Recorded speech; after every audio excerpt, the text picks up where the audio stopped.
So, you want to win with High Elves.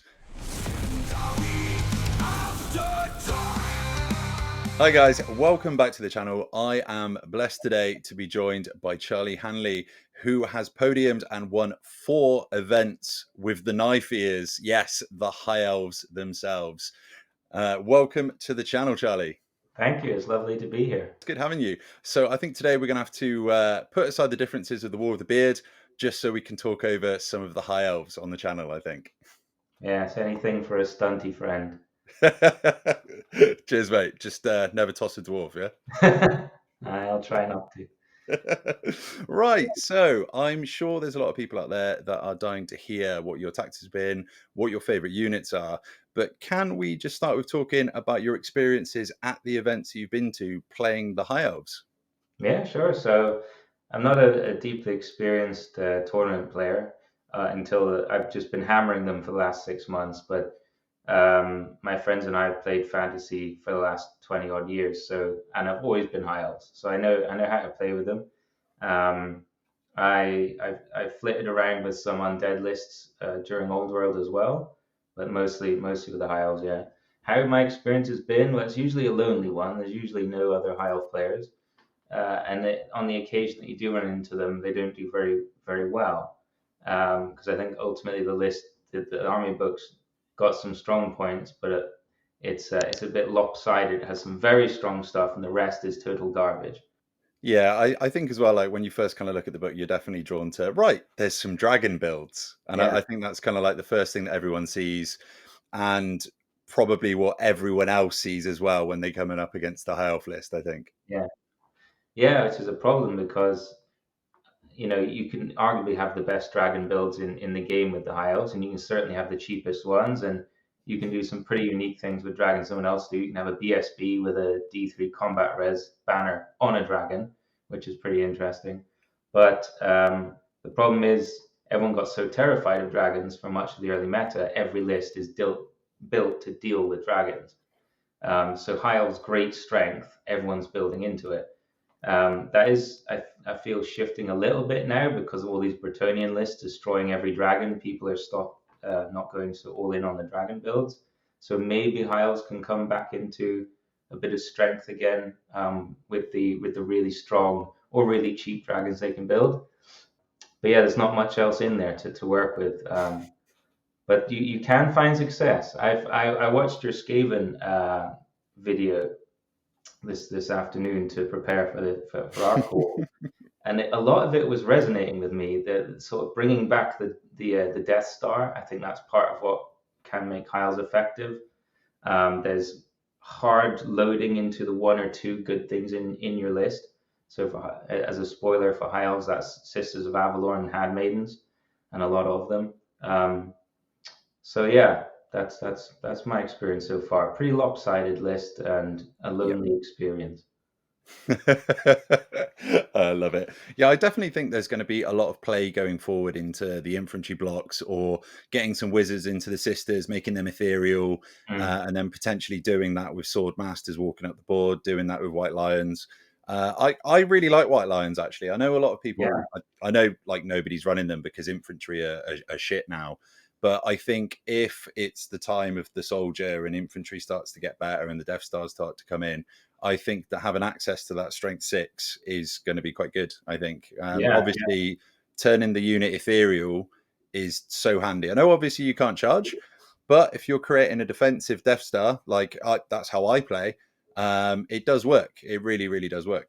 yeah, for sure. I actually like the White Lions as well. They certainly have their place. They're extremely strong against your short folk, the dwarves, and uh, warriors of chaos. You can be pretty good. So when you're hitting into a dragon ogre, you're wounding it on 2s, and he's saving on a 6. You see the trauma washing over the chaos player's face. He thought these are soft, squishy elves, and then they beat the shit out of him. So they can be good. I like White Lions in a sort of a block of 7 or 6, taking advantage of their open order and their move through cover, and using them as a bit of a counter puncher, a flank charge, or a counter charge. You can get that for 70, 80 points, so it's not too bad, and they can do a lot on to a otherwise balanced combat. Yeah, no, I do really rate them. Right. So when you won the tournaments with your High Elves, have you run the same list multiple times, or did you kind of have an evolution of the list going forward? Yeah, so I've done a lot of varied lists. So I've been playing a lot of local tournaments with like my local game group as well. We've been playing almost one a weekend since Old World came out. So I had a lot of chances to, and these are sort of the classic 3 games in a day, one day that Nice. you would run. Um, I had a lot of chances to experiment and try different things in a setting where it's people that have played together for a long time, and there's only a £5 entry fee, this sort of thing. So I got to experiment a lot.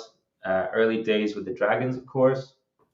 Then I really started to believe in the Lothern Sea Guard with the Armor Bane banner. Uh, that was pretty effective as well. Then discovering that Sword Masters strike first when a Initiative 3 unit charges them, had a moment in the sun. Then I fell in love with White Lions. Then I discovered Lion Chariots are pretty good. So I bounced around the whole list. Two things really stuck in terms of strength. One is obviously three things. One is obviously the dragons, the Frostheart Phoenixes, the really cheap Griffin builds, the things you can do with tough flyers in High Elves. You Oh have yeah. unmatched flexibility there. No one else has so many options. You can do some cute things like putting an Archmage on a Frostheart. He obviously has the Mark of Assyrian, which gives him veteran. Then you give him the Nullstone, which is a leadership test. He can re-roll it because he's a veteran, and he can be flying around ethereal, immune to magic, and giving a -1 cast and dispel aura in 18 inches around him, so he dominates the magic phase. You can do some interesting stuff with that. And then the final thing that really hammered home to me how to win with High Elves was Sisters of Avalorn and Handmaidens. You can do some crazy things with them. And I think a lot of if I'm trying to win a GT now, I would be putting 40, 50 handmaidens, 40, 50 sisters in the list, and just trying to. It's cheese, but it's the only way I think High Elves can win a GT at the moment. Is we're really good at magic with Lilia's Blessing. You get to reroll a failed cast. That's good. And when you compare a High Elf level 4 to an Empire level 4, I think it's 25 points more expensive. And to get a reroll a turn, good deal. And to get access to better magic items, the Silvery Wand, high magic, that's a good deal. So we have good magic. And then the other thing we have good is the sisters. And Yeah, they are pretty nuts to be fair. Like they're really, absolutely crazy. They're so good. yeah. When I first read them, it's just like everyone has special rules. It says like stubborn and close order, and theirs is 3 lines. They have every rule in the book. It's like immune to psychology, ignore cover, and it just keeps going and going. Thilmar weapons in case you need to reroll ones in combat for some reason, but it works. Yeah, the thing is with like ignore cover as well, like hardly anything in the game's got that. And there's so many uses for that as well, like not obscuring yourself when you're in skirmish formation as well is Yeah. super duper handy. So you don't really have to worry about your formation so much. So you can kind of like stick it. Do you stick them in a wood, I'm guessing? It depends who you're playing. There's 2 ways I really like to play them. So you picked on something earlier, which is give them walk between worlds. Ethereal is Mhm. cool, but the main thing is the reserve move and the fact that they can be open order and skirmish in their formation. So what I like to do is you can put them in open order if you're shooting large targets and you want to be a bit more efficient with the space on your deployment. Put them in a few ranks. You're shooting large targets. It's fine. It doesn't matter. And open order is a bit better for that as well. Plus, the real way you want to be using them is horn, shoot, stand and shoot, combat. And then you get 3 benefits out of the horn, which is +1 to hit, +1 to wound. Then you want to be, line hammering it. You have 15 rows of sisters. You The shoot. dirty word. And then you have strike first. You're hitting on 2s, re-rolling 1s. You're wounding on 5s minimum, and yeah, you strike first. So there's a lot of damage. Um, but yeah, with the reserve move, you can pop them in and out of formation. You can go. I need a skirmish. So I start. Let's say I start the turn in skirmish. I run forward, nice and mobile. I take my shot, and I know I want to stand and shoot and receive a charge. So in my reserve move, I can move back into a safer position, or I can start the turn in open order and so on. You can flex them. It's really really powerful. The one thing you can't do is march on your reserve move, but you can reform. So it's dancing around with them like that is deeply frustrating for the opponent. Yeah, no, it's so good. Any army that has access to reserve move, it's so good, and it's quite slept on outside of the undead factions a little bit. I think it's Yeah, like everybody who's come on the show that's been winning tournaments has been talking about agency in their list, and having that ability to take the agency in the game, do the reserve move, swap the formations as you need to. That is just absolutely amazing. It's something that I do with the anvil. So like swapping formations when I need to, getting into marching column, all that kind of stuff, and it really, really does help you win games. And I think if more people start doing that, then they'll just become better players, I think. yeah, for sure. Having agency is a great word for it. Control, being able to apply pressure where you want to and ease off pressure where you don't want to. Maneuverability is everything for that, or control. With my undead lists, you have a lot of reserve move, but you can be a bit slow. And with that, for armies that don't have access to a lot of maneuverability, I always look at illusion magic, because all you need to be is more maneuverable than the other guy. And illusion takes away their maneuverability in a pretty brutal way. Um, Yeah, I hate illusion. Never leave home without some spell breakers for me. yeah. Well, I've started really believing in power scrolls now, because I'm noticing I have a lot of good results in tournaments, but usually I'm landing that vital Masmic Mirage or that vital Walk Between Worlds. I keep rolling when I need that spell. So I started really believing in a power scroll, because there's every game there's that one spell you just really need to cast, and having the extra D6 can get you there. Yeah, I'm a firm believer in any event, in any like top level playing, that one spell will win or lose you the game. 100%. Yeah, it can really come through. I've won games on a Miasmic Mirage or Walk Between Worlds many times. So yeah, I think Power Scrolls are really good. And it's a bit of a gray area with the High Elf reroll, if it rerolls the Power Scroll dice as well. I'll leave that to your fans to comment on. I of course believe that you can reroll it, and my opponents believe that you can't. So we'll wait for the FAQ on that one. I think that's just dirty LG propaganda, I think. Yeah. Leave a comment down below what you think. I don't actually really use magic, so I don't really have an opinion on those. Obviously, for me, I would prefer it to go against the high elves, but Yeah. I'm happy for what everyone thinks, to be perfectly honest. So, your current list that you're playing, do you run the dragons, or are you more about the Nullstone Phoenix? What's the kind of thing that you're liking at the moment? Neither at the moment. Ooh. I might flex in a Sun Dragon. So I'll talk through it a little bit. So it's two level fours, Mhm. one high magic, one battle magic.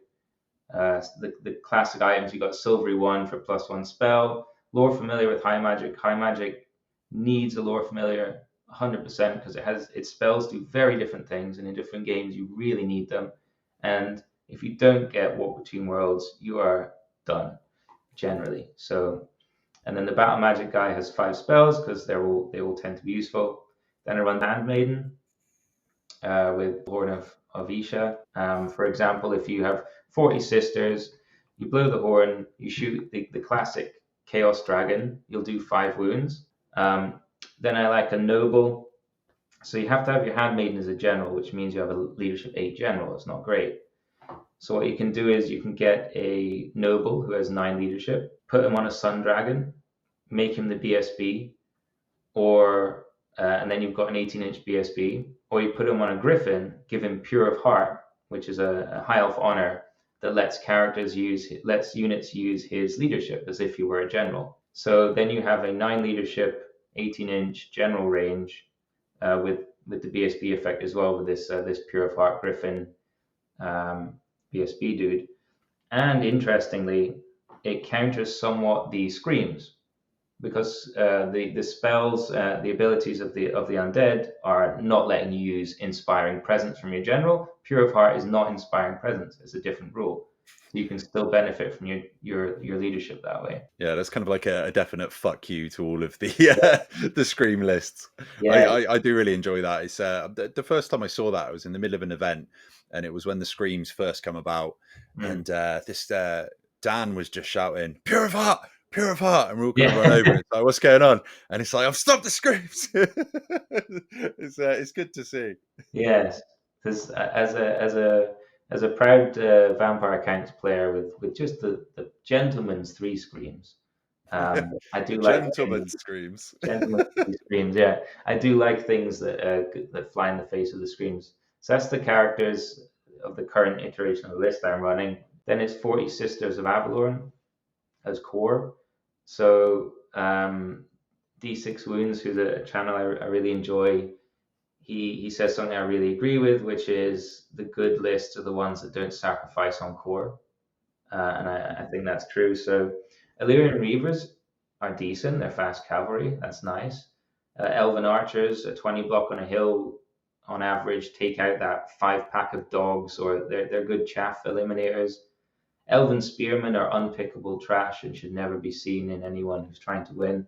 Lothan Seaguard are solid, interesting, but a bit easier to play around now that people understand how the free reform and the on the charge works. Silverhelms are all right, but they lost a point of armor and now they're all right.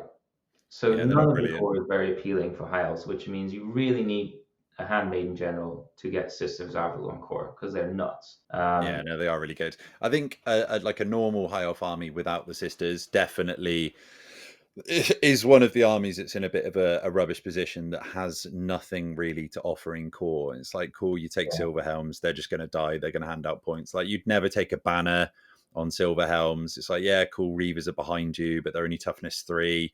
They're yeah, like what strength 4 on the charge with yeah, spears. So yeah. like they're like statistically, reavers going into chaos warhounds, the warhounds are going to win in one turn. Yeah, it's kind of rough. So the core is really thin for High Elves. That's why I really think if you want to win, obviously you can win with anyway. Lothan Seaguard, I think there is some fangled Death Star build there that could work that I don't know yet. But I think you do need the sisters. So I run 40 of them. As both mages are in here, handmaidens are in here. So you're all in on this one unit. So I give them the Lore Master's Cloak, which is a high elf item that gives you 4+ ward against magic missiles, which is one of the only real reliable ways to deal with sisters. One magic resistance is worth to spend, and it's nice because the sisters champion can take 50 points of items, so she can have both these defensive pieces of utility on her. Yeah, I've talked about this quite a lot on the channel that magic resistance is actually amazing. Like the amount of time stuff doesn't go off. Like if you've got a bound fireball that's 8, that statistically means it's not going to be going off anywhere near as much as it should be. Yeah, yeah, that's true. It does wreck Ruby Ring, and everyone takes that except me. I do it because it's too easy to stop. I like it on like when you have another mage out on the wings playing outside of the spell range, then I think it's really interesting.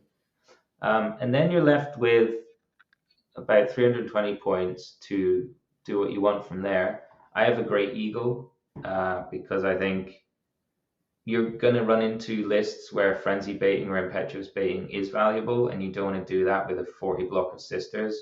It's a waste of their time. So a Great Eagle is pretty nice, and usually those lists don't have shooting so much. Usually they're chaos lists or whatever. So Or you unless you're playing into a mirror match and you're playing against the dragon princes. yeah, yeah.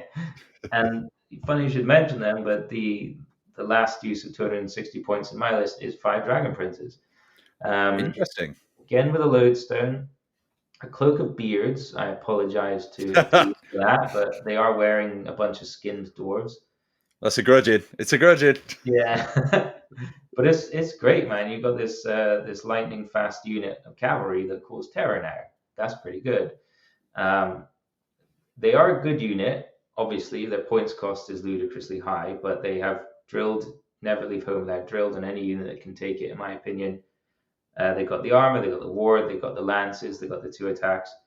But what they're really in for is um, winning grand tournaments. There are lists that you need first charge against. If it's a 90 block of poison goblins, or if it's a big block of undead that are meant to soak up a hit. There are the lists that you do need first charge and some damage, and Dragon Princes really do deliver that.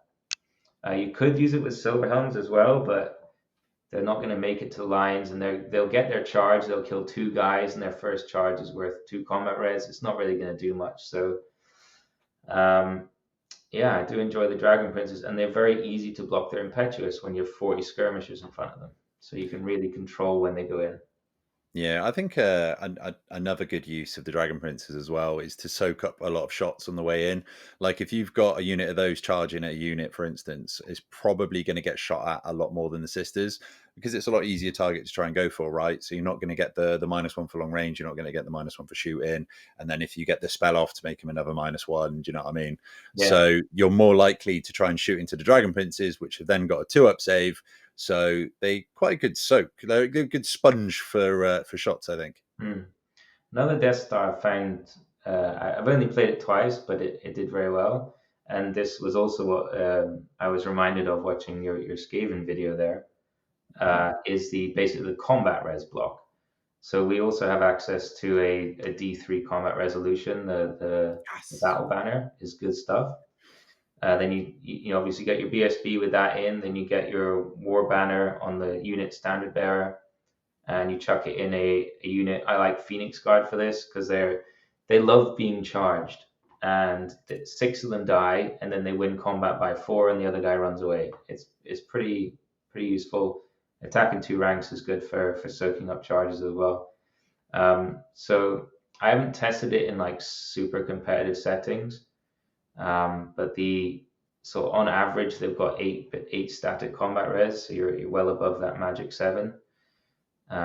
So yeah, I think that's another way that you could play High Elves.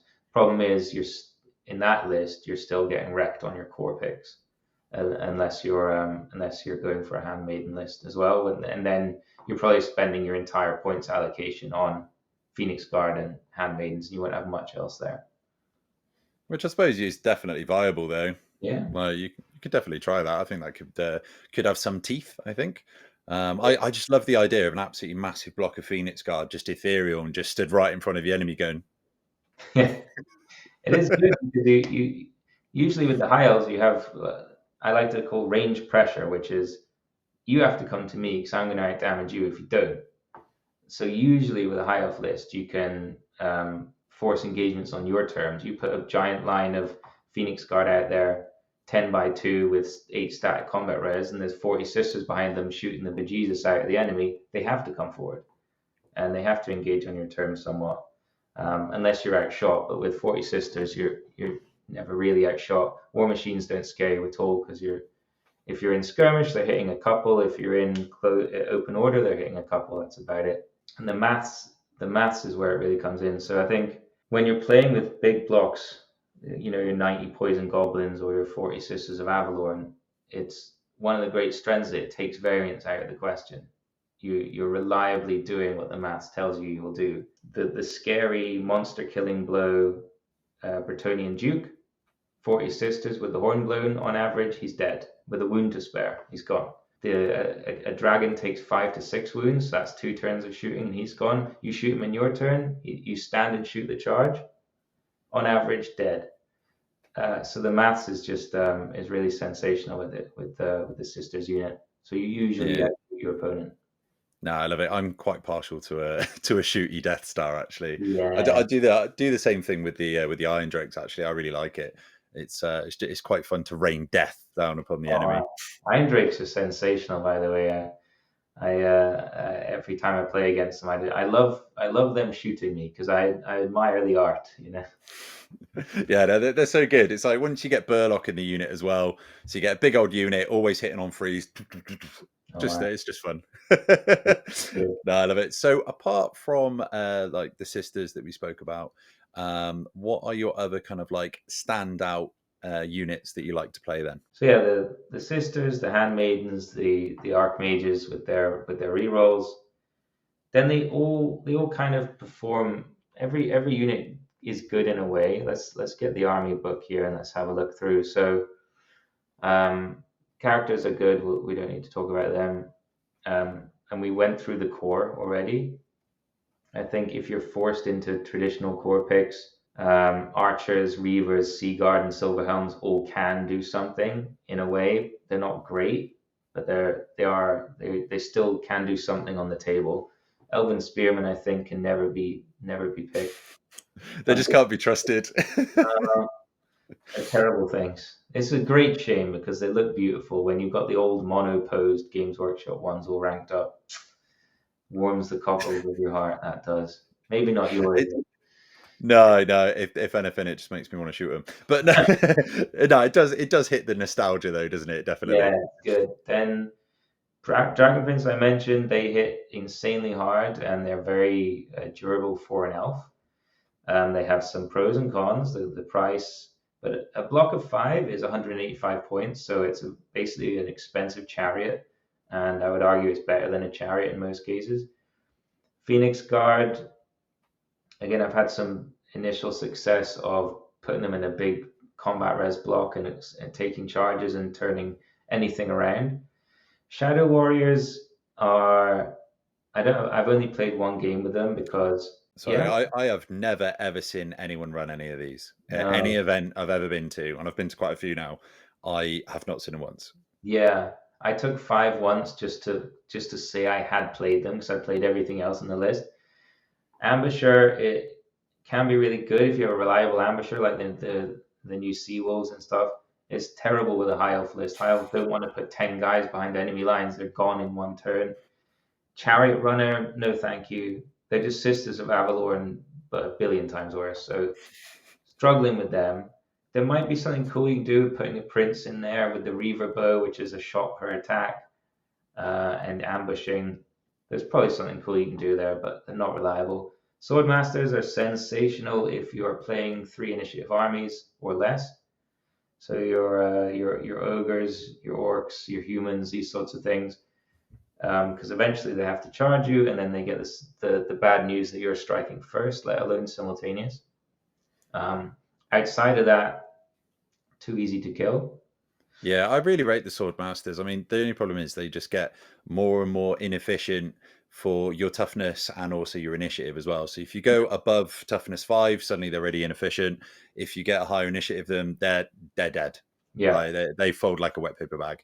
exactly. So they're very much I know what I'm playing today. I know I'm playing a dwarf, an orc, and a human and an empire player. Well, I'll take some sword masters. But as soon as you run into something with 4 initiative, even striking simultaneously is bad for them, because they're still going to die a lot. Okay, they get their attacks off, but Tyrannok Chariot, I think, is garbage. White Lions of Chase are very good. Again, very situationally.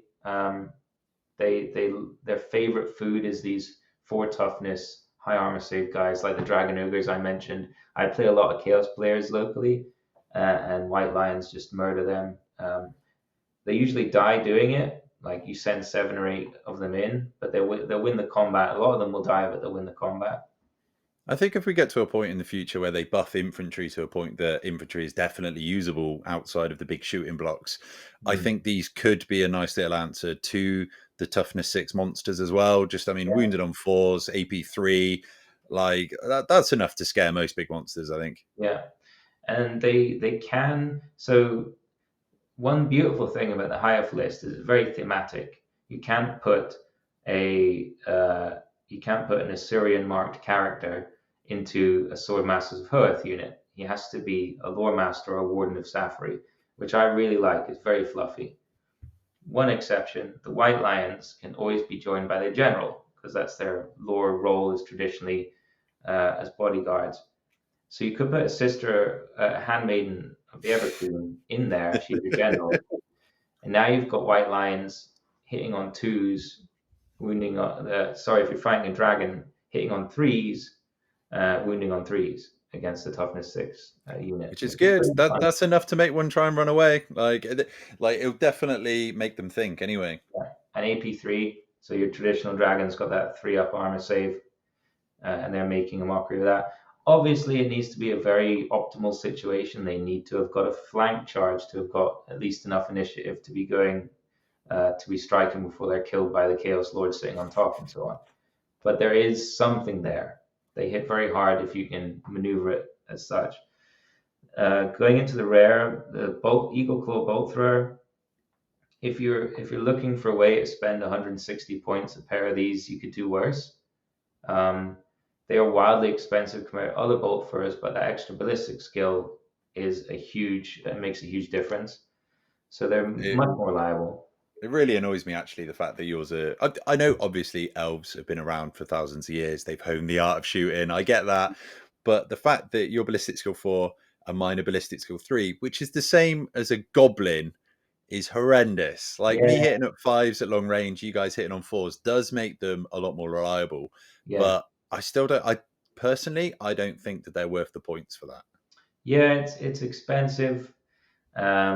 I think it's take a pair or neither, because then you're typically landing a shot a turn. So if you want to threaten chariots or whatever, a pair of them is not the end of the world. But I don't take them. Um, Plus, they have 2 wounds, whereas most war machines have 3, purely based on because the set comes with 2 crewmen, and most other ones come with 3. I think that's it. That's the only reason, which does my head in. Yeah, like I think if you were going to use these, you'd put them on each extreme flank, kind of almost as a bait to get opponents to either go for them, and if they don't go for them, then you're going to get some nice flank shots. That's the only way that I can kind of see these being used, really. Like potentially putting one in charge range of something that can use it as bait, or just try and get those flank shots. So it's the only way I can see them used. Yeah. Well, the one way I did have success with them early in Old World was that people were still traumatized from 8th edition bolt throwers with the 6 shots reliable, Oh, and they're terrible now. they would deploy, they would deploy out of fear, and they would target them with all malice because they thought they were still good. So it's still, it would I put them down first drop and try and influence people's deployment to make them do inefficient moves and stuff. But over time, people have just got shot by them, like, oh, this is not so bad anymore. So I don't know if that's effective anymore, but in the early Old World, it was quite effective just to chuck 2 of them down on a flank to make them deploy inefficiently on the other side. Yeah, I always Um, love a bit of psychological warfare. It's normally while they always take one stone thrower. yeah, It's just a bit of indirect. You got to keep them honest. That's what you want. yeah, emotional damage. Yeah, it's people who got touched too bad by 8th edition, I think. Yeah, yeah, yeah, yeah. Then we have the Phoenixes. I think these are unpickable except as mounts. And then for 35 points, you're getting 6 toughness with the Frost Hearts. You're almost always taking that. The Flame Spar is cool in that it fits quite well with like a level 2 mage, with the Ruby Ring, with Battle Magic, playing on the flanks. Um, and I'm sure someone somewhere has rolled a 6 when that thing died, and it brings back the creature and the character, which is just beautiful. But unfortunately, you can't put it in your list to play around. No, right. If you're watching this at home and you have rolled that 6, please let us know, and no lying. All right. I certainly haven't, because I've never taken one. Uh, Great Eagles, yeah, good. I've got my little flyer. I can bait your frenzies. Um, and they have They have a stomp, deep joy. I mean, Um, they're good for going after war machines as well. Like, yeah, just handy. Keeps lone wizards honest as well. Like, they're going to have to try and hide from them, probably forcing to go into units they might not have wanted to. So I'm always a fan.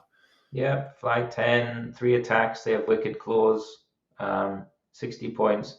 Not bad. I do take one. I don't think you need to, but I think in a GT you're going to find opportunities in those 5 games to use one.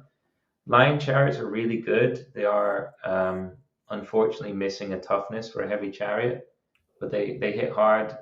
They're not bad at all. I wouldn't take them, but they're all right.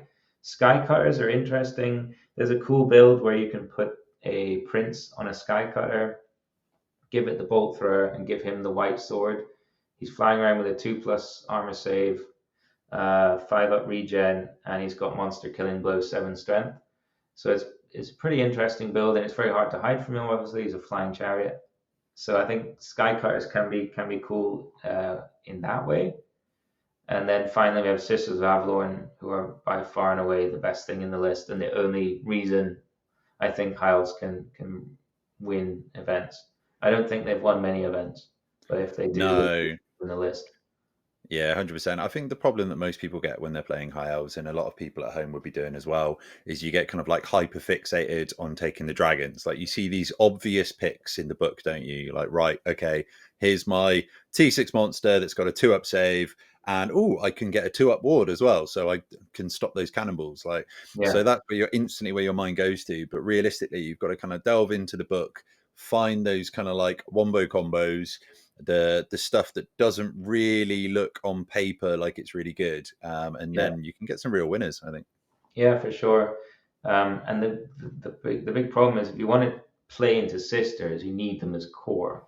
So you need a handmaiden as your general, which stops you taking a prince, full stop. And without a prince, you can't get the big sexy dragon, which has a one strength more than everyone else's dragon, one weapon skill more than everyone else's dragon, one more stomp than everyone else's dragon, and then you've got 2+ armor save, which almost no one else can get, 6 ward, 5 regen, and yeah, you get the 2+ ward on if you get hit by a monster killing blow.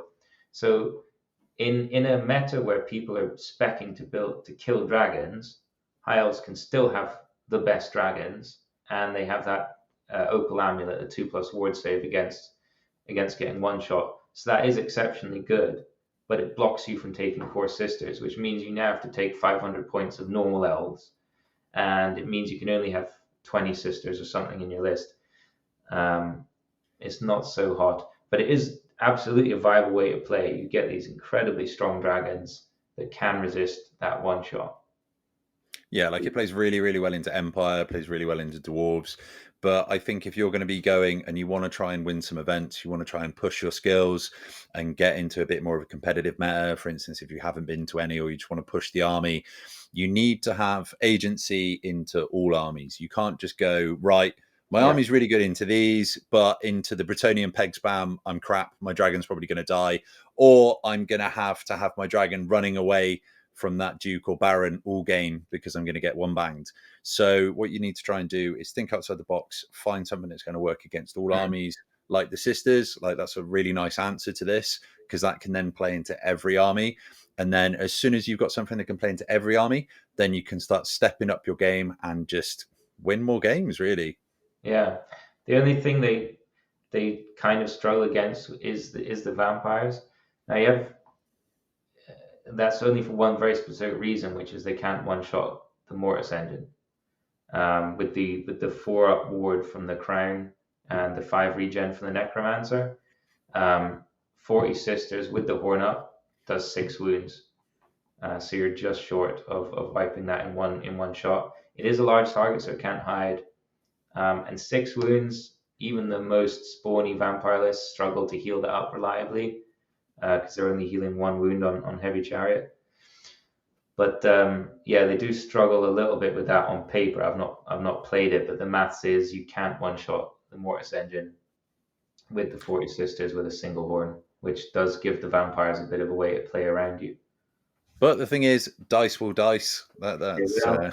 They yeah. do. You could roll 46s. You never know. Yeah, it could well go that way.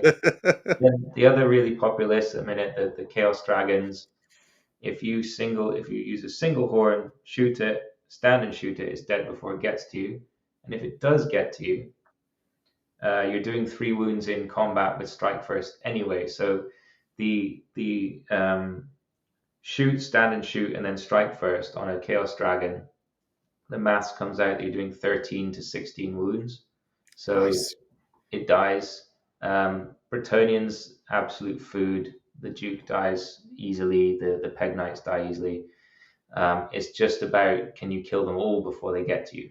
That's the different game that you're playing there. Yeah, and for anybody at home that hasn't ran a Death Star, hasn't run a shooting Death Star, because people are saying they're a bit of a taboo. That's fine, but it is definite way to play. But if you haven't run one before, it does take a lot more skill than you think because you need to pick the targets that are coming that are going to be the Yeah, juiciest targets, basically, because you can only kill one thing a turn unless multiple units charge into you. Then you could shoot one and then stand and shoot another one, but most of the time you're only going to be able to delete one thing. And if you're playing against an army that's got multiples of stuff that's just running at you, so if you're playing against the Chaos Army, like I've played against the Wolves of the Sea list, and that's got like 15 drops. Do you know what I mean?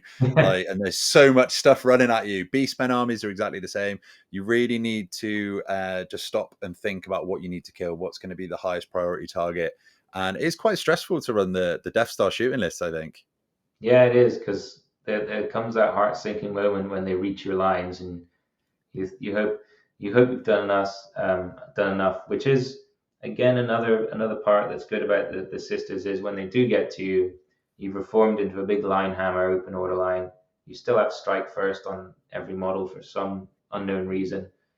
You're usually hitting on twos, re-rolling ones. If your one's up, you're usually wounding on fours or fives. You still have some answer. So a good example, the wolves of the sea, or sea wolves, when they reach your lines with their berserkers, you're striking before them and they're unarmored, and your 20 attacks, let's say, are basically 20 hits because you're hitting on twos, re-rolling ones, and that's it. And then you're wounding on fours with the horn up. You've killed 10 of them. It's not too bad getting charged, but other heavier things with armor do mess you up real bad, and you can't Yeah. flee. They are immune psychology, which is great, but also means you can't flee as a charge reaction. Yeah, which is a bit of a nightmare. I can imagine Dragon Ogres getting into your lines is quite tragic. Can be problematic, although you do have AP3 on your sixes to wound with the shooting, so you can. They usually don't get to you. Let's put it that way. They usually don't get to you because they usually run in these twos or ones, and if they're in a unit of two, you're just delighted because they're just dead. Yeah. Ones are more of a problem because it's a waste to shoot them. So yeah. And one extra thing I forgot to mention, I always, when you're investing for 40 sisters and 4 characters, for a point a model, they get stubborn. So on that occasion that you do get hit with the charge, you have a little backup plan. Stubborn, one of the best rules in the entire game. I understand that it's not as good as previous editions, but it's still absolutely broken in this Yeah, edition. It's so good. yeah, still sensational, especially if you've got your sisters here and your dragon princes behind, and that stubborn full back good order guarantees they pop through, so they're safe. Or whatever you have behind you, a single bolt thrower, the enemy's follow up goes into the bolt thrower. Now it's your turn, and the sisters are free. Or a good use for the eagle. There you go. There you go. Yeah. If you think you're going to get charged, pop the eagle behind the unit. You're going to pop back through. This is a tactic I like to use as well. It is great. Yeah, I think a lot of good players at the minute are just abusing the heck out of fullback and good order. The rule as it was written is a wonderful, hey, combats ebb and flow and units go this way and that way. Love that. The whole teleport through your own army, free reform, and then charge. Hate that. Yeah. Players are learning how to twist fullback and good order to their advantage in many situations. Yeah, like I've seen this. I mean, I do it myself, so I can't I can't say anything. But I do have short little legs, and I've only got 3-inch moves, so I need to do something in movement phase. Yeah, it's like the fullback good order is the fastest you guys ever go, isn't it? Yeah, it's when you just suddenly travel 30 inches through your own lines. You're like, wow, I didn't want to be in that fight anyway. Mm. I'll tell you I what, personally, I'm not a fan of the teleporting through. Obviously, yeah. not for this video, but I do think that you should potentially stop if you can't go double your movement. I think if there's no possibility for going double movement, you should just stop where you are. Mm. But Yeah, that's for another video anyway. yeah, that would be a cute way to fix it, though. Something like that. Yeah, yeah, I think so. I think that kind of makes sense. I think. Right. So with the Arcane Journal hopefully coming out, maybe 2025. Who knows?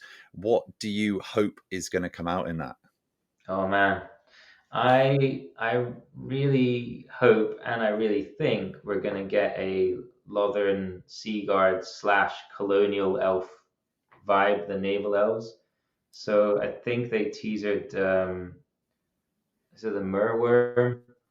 coming. Yeah, so I think that one is pretty much definitely going to happen because we've seen the Merworm, and also for those Yeah, veteran players that've been in for quite a long time. We had the Sea Guard army from Sixth Edition, so that has been a thing historically. So I definitely think that's going to be coming back. I mean, they've always done two, and the dwarf one had 2.5 army factions.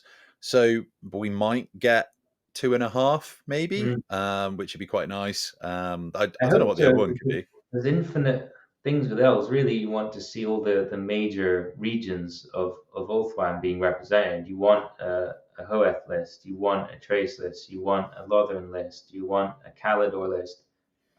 If there was only going to be two, I think it's fair assumptions of Lothern and Calidor because it's a big dragon game at the minute, and Mm.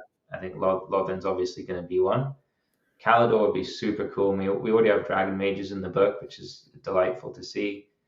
Um, I would, if it was me choosing, I would go for I would have Lothern for sure because it just is cool. I don't think it'll be that strong because playing around Sea Guard and Bolt Throwers, who knows? I'd love to see the White Lions getting a list, or at least the Anuli Mountains, right? So that would be Avalor and, Mm. and Trace, and that would be a pretty sick list. And then maybe Alariel comes into it. Yeah, no, that would be pretty cool. To be That fair, I would, mean, there's a lot of Thracian. It is Thracian, isn't it? everyone says it different. You go with what you believe Well, in. I'll go with that. I mean, I I'm say probably wrong. I do a hard ch. I go Trace. All right, so Trace. Tracian, Yeah, Tracian, yeah. I go with right? that. So yeah, yeah. I mean, there's a lot of Tracian units. Well, not units, but stuff that's spoken about in some of the books that we haven't seen on the tabletop. So it would be awesome to Yeah, see some more stuff. I think. yeah, Um, I see Calidor. I know obviously that does make sense for the dragons, and I initially would have thought, nah, they're never going to buff dragons. They're never going to do anything of that until the Chaos book come out. So yes, probably yeah. Calidor. Warp fire appears out of nowhere, so we'll have the good warp fire, the unridden. Yeah. The That would, unridden moon dragon. Brilliant. yeah, it would be pretty cool. Another one that would be really cool. I don't think they'll do it, but it would be epic. Would be a Nagaryth list with a bit of dark elfiness in there. You know, so you Oh, have your Nagaryth guys. You get a Lithanar coming in. that'd be Shadow cool. Warriors become good because they are by far and away other than Spearmen, the worst thing in the book. So that would be really cool, and because Dark Elves are not probably getting much love or any love at all, yeah, you could do some Nagarithy stuff and make the treacherous scum happy.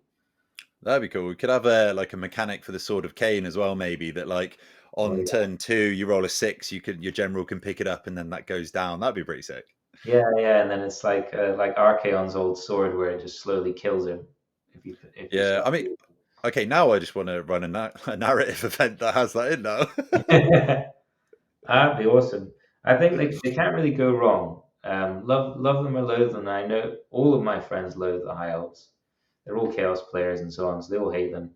But they do have wonderfully distinct um, types, right? They've got the Sword Masters and the White Lions. They have very distinct and iconic looks and feels and ways to play. So I don't think Games Workshop can really go wrong unless they try and do something new. And because Old World is a love letter to the past, they're not going to try something new. They're going to pull out towards. Yeah, I mean, fingers and toes and everything crossed. Yeah, Like they can't get it wrong, I don't think. yeah. I'm looking for a young Tyrion or something. That would be awesome as well. But because he's not in Yeah, Sigmar, why are they not no, releasing in Sigmar? I know. I mean, if we don't get a young Teclis and a young Tyrion, I mean, I don't care. They could be on the same fucking base. I don't Yeah, care. yeah. That would be good, but I would love to see Ilaria. I'm just thinking who's not in Sigmar because it seems a lot of their release logic is let's not have these things in two games at once, particularly the armies they chose, and that would leave you with Tyrion. Although him coming into Sigmar is probably overdue. Um, Imric could be one. Alithanar, all the guys who died at the end of the end times. I pretend that never happened. By the way, the end times is a myth. It didn't happen. Yeah, I mean that's an alternate future that doesn't even happen. We don't have Yeah, to worry about that. correct. I mean, the good thing about Old World only being set 200 years before is the fact that all of the elf characters are only about a week younger in Yeah, elf years. yeah, they're still running around. It's great. Hopefully, we'll see at least one blast from the past or the future. I love it. Right, so we've spoken about what you like to use. Are there any other high elf tactics that you'd like to impart onto our viewers? Yeah, we touched on a few already. So the Nullstone carrying mage on a Frostheart Phoenix is pretty abusive if you can get it going. The BSB on a dragon or griffin, griffin with Pure of Heart, a dragon with Blood of Calidor. That's cute. Tactics wise, abusing Northern Sea Guards reform on the charge to make people fail charges if they're coming in from an angle. You can drill your guys further away from them and make that charge harder to make or fail. Um, I keep forgetting its name. The Armorbane banner, Razor Standard, I think it's called, Yeah, it's the razor, yeah.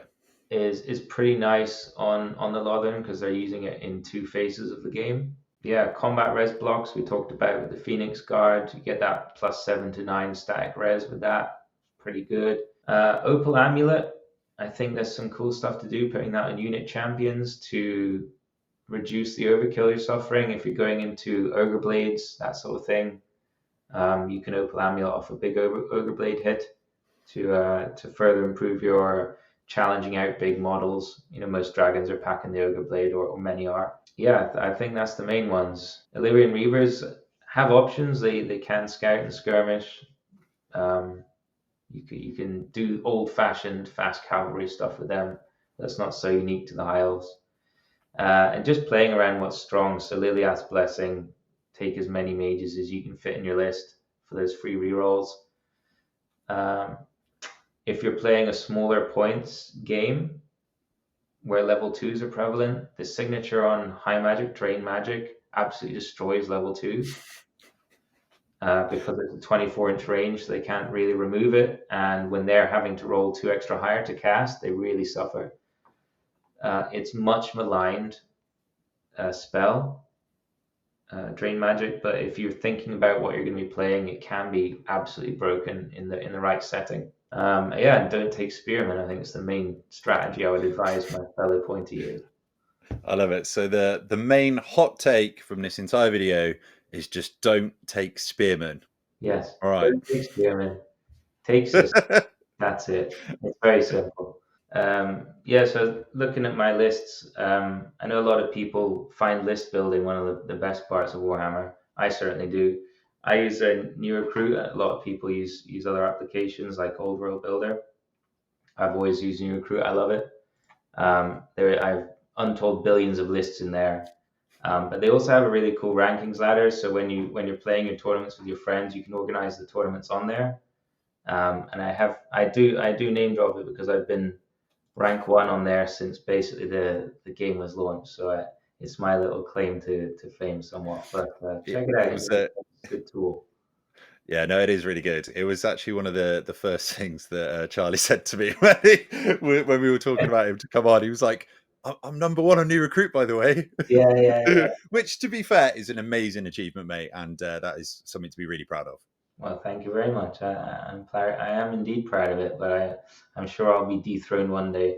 It's a bit of a bubble though. If you look at I just look at it now. The top rankings is High Elf, Orc, High Elf, Vampire. So it's a bit of a different vibe, I think, in terms of who's playing there. There is a Tomb King in 7th as well. But yeah, it's a good place if you want to play games in your own sort of group, and you record the scores and you get a ranking and you can see how you're all doing on a global level. Right. Thank you very much for coming on. It's been an absolute pleasure having you. Right. Take care, guys. Bye. Bye. In the night of stone we march so bold, with our sharp and heart so cold, through halls of old, our vengeance sparks in shadows dark. It's dark we after dark.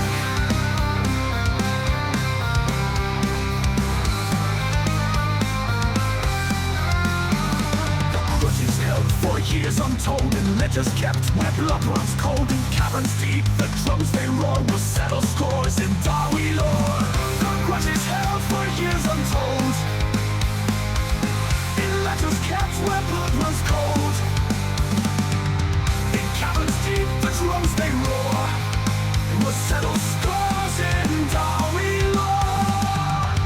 Under mountains, watchful gaze will end the feuds of ancient days. With iron will and spirit stark, will bring the light in Darwi after dark. Golden gems shall guide our fight through endless tunnels lost tonight. The hammer falls, the anvil sings, in Darwi's name our battle rings. The molten forges fury red,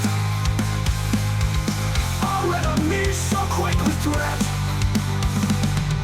In caverns grim our legends start, we strike as one in Darwi after dark. Under mountains watchful gaze will end the feuds of ancient days. With iron will and spirit stark, will bring the light in Darwi after dark.